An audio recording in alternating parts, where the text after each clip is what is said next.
Hey everyone, how's it going? My name is Zach Cox, or Potato, and today what I'm going to be doing for you is ranking the GTA games from worst to best. And I believe we have 13 games, so before you get your pitchforks and torches out, just know that this is my personal top picks.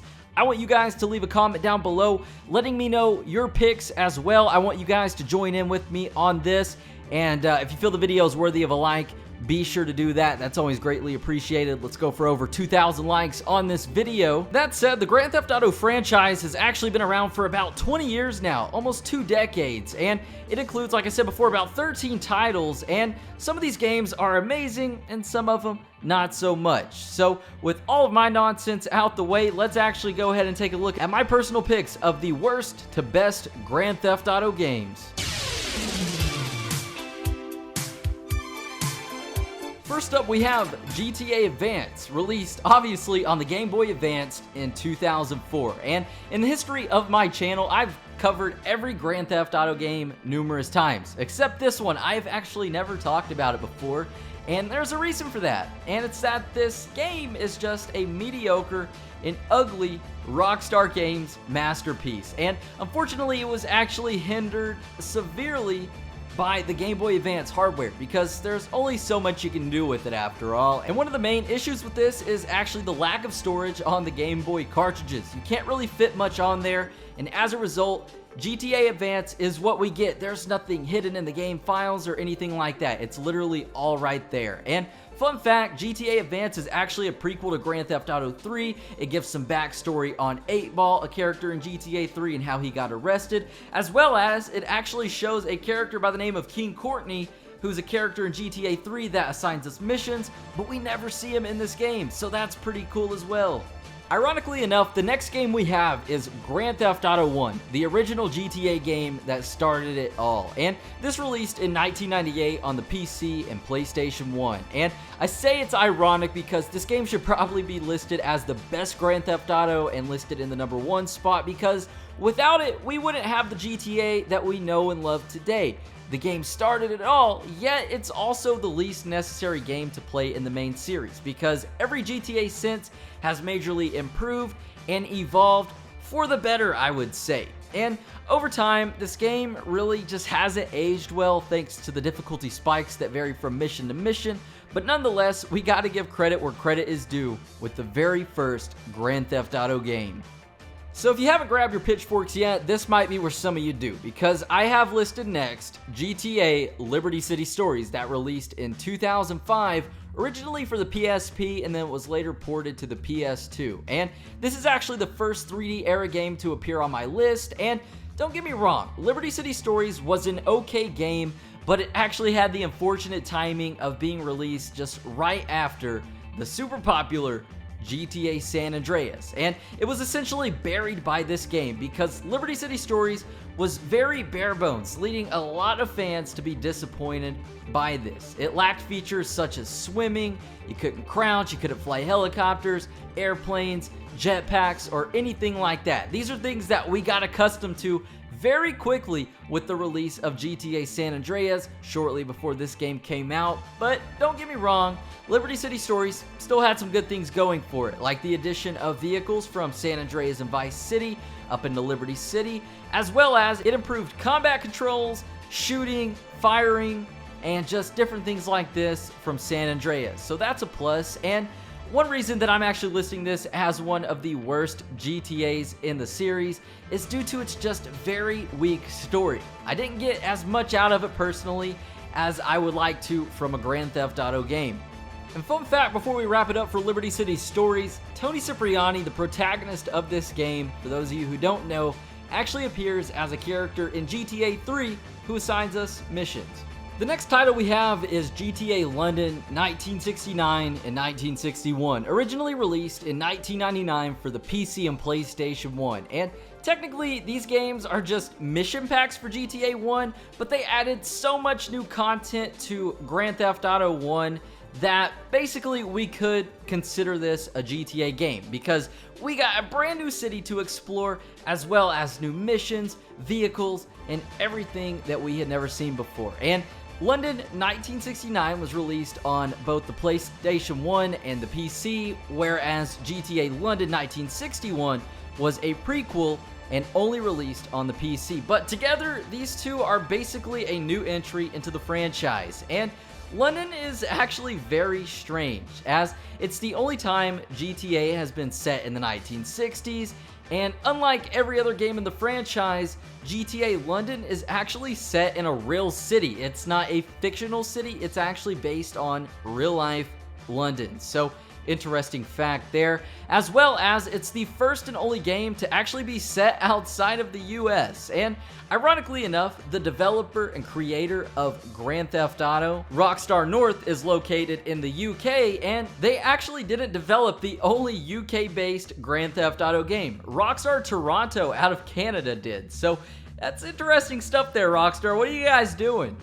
Now we have GTA Chinatown Wars, released in 2009 for the Nintendo DS, and what's cool about this game is that it actually returns to its top-down roots, except this time we are in Liberty City, and this game is actually part of the HD universe, so it correlates with GTA 4 and GTA 5, so pretty interesting stuff there. And the game, in my opinion, is honestly kind of underrated because it features some pretty cool features, such as a very cool drug dealing system where we just drive around the city, get ambushed by police, and just deal drugs. And it's one of my favorite things to do in the game. And Rockstar fleshed the entire thing out very well. It was very well set up and executed. But I definitely think one of the lackluster things about this game is the fact that, like I said at the beginning, it's a top-down game, and a lot of people get impatient with this and don't want to deal with that because we're so accustomed and just spoiled to the graphics that we have today that why would we want to downgrade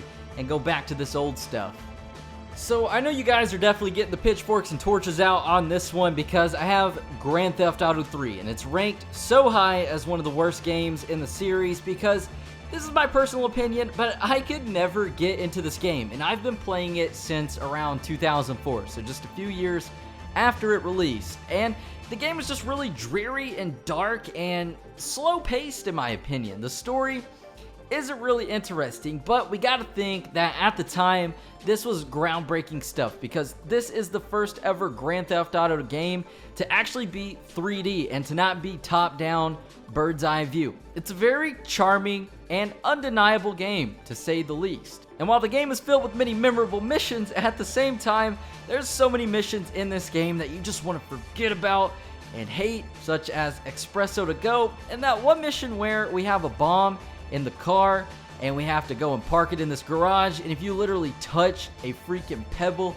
the car's gonna blow up and you have to restart the mission. Nonetheless, as much as I would down talk GTA 3, I've got to give the game credit because it's just very groundbreaking and it definitely helped evolve the GTA series into what it is today.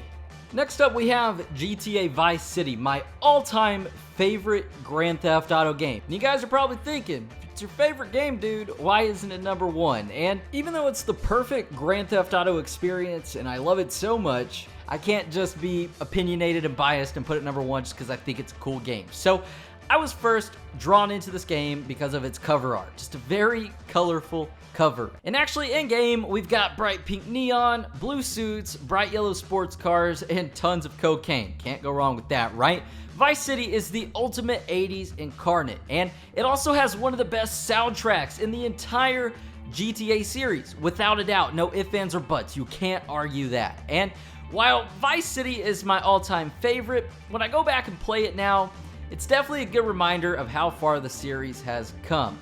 Vice City now just feels chunky and unresponsive, especially when it comes to combat and just different things like that. And it's kind of sad because nowadays I don't really get that spark that I used to playing this game because, as I touched base on earlier, we're so accustomed and spoiled to these amazingly updated graphics and things that we have today within the series that going back and playing these games can be a little bit nostalgic for a while, and then it just gets to the point where you're like, what am I doing? So hopefully Rockstar can revisit Vice City in a future GTA. That's the only suggestion I have, but nonetheless, you can't go wrong with the bright neon lights of the 1980s.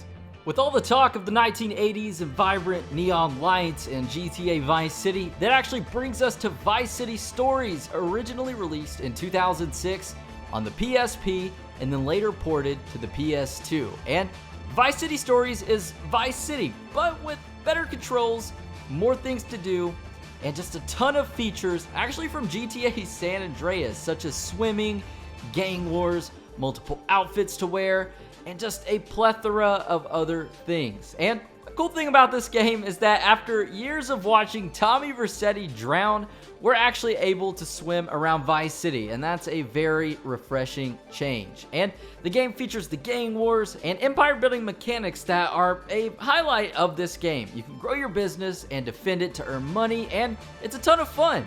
Though I wouldn't be surprised if a lot of you guys missed out on this experience, whether you be too young or because the game was initially available only on the PlayStation Portable, as I mentioned at the beginning, and then it was later ported to the PlayStation 2. Next up, we have Grand Theft Auto 5, and what should probably be number one on this list, but I'm not going to do it for just a couple reasons. But full stop, GTA 5 is honestly the best Grand Theft Auto game ever made, hands down. It's easily the best looking, best playing in the entire franchise, and a large part of that has to do with Rockstar's attention to detail. Everything in this game is detailed, from cereal box labels to traffic cones, animals in the woods, road signs. You can even watch TV or surf on a totally fictional in-game internet. It's crazy. But the reason I'm not going to list this as the number one best GTA game is personally due to the story mode. The story mode's great, don't get me wrong, but in my opinion, it's very scattered. I'm a story mode kind of guy. I pay attention to detail. It's scattered. It doesn't have that GTA vibe that I've gotten from every other game. And that could possibly be due to the 3 protagonists, which I'm not complaining about. I love it. But the story just wasn't all there. It wasn't focused on one main thing. It was just a little bit of everywhere. And while that's different, and while it's not a bad thing, I personally enjoy the classic GTA feel of one story, working with one character through his trials and tribulations and what may be going on with that, opposed to just 3 other guys.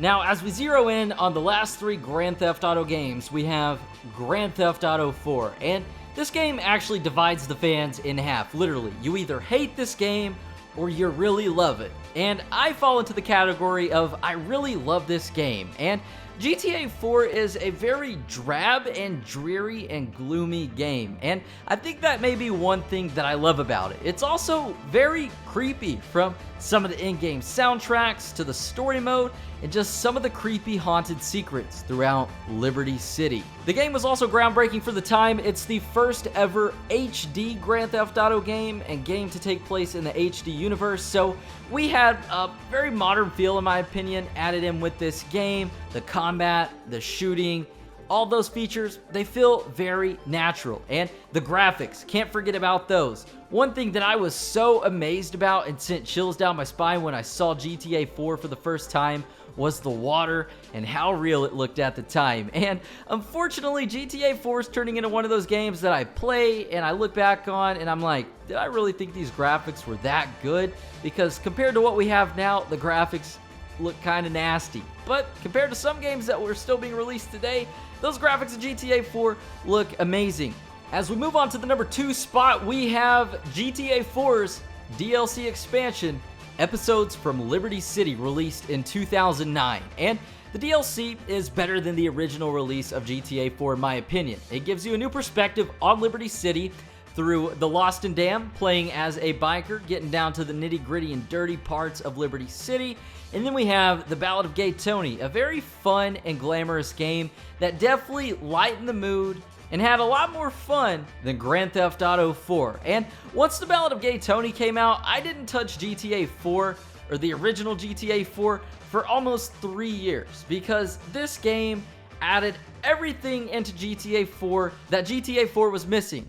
like parachutes, sticky bombs, tanks, golf, dancing, mini games, mission scoring, and large military-grade weapons. Like I said before, definitely lighten the mood and all the dreariness that GTA 4 had in it. And never mind the music, the Ballad of Gay Tony also took the already fantastic GTA 4 soundtrack and stuffed it full of neon, fun, and partying, and that's something that you can never go wrong with. Here we are, guys, finally with the #1 spot, and with that we actually have GTA San Andreas, a very overrated and played out GTA game, but in my opinion this is one of the most groundbreaking games in the series. That's why I'm listing it as the #1, as well as it features so many cool implementations that we haven't seen since in the Grand Theft Auto series, such as the jetpack and 3 different cities within one game. And San Andreas definitely excels when it comes to the combat, visuals, and number of vehicles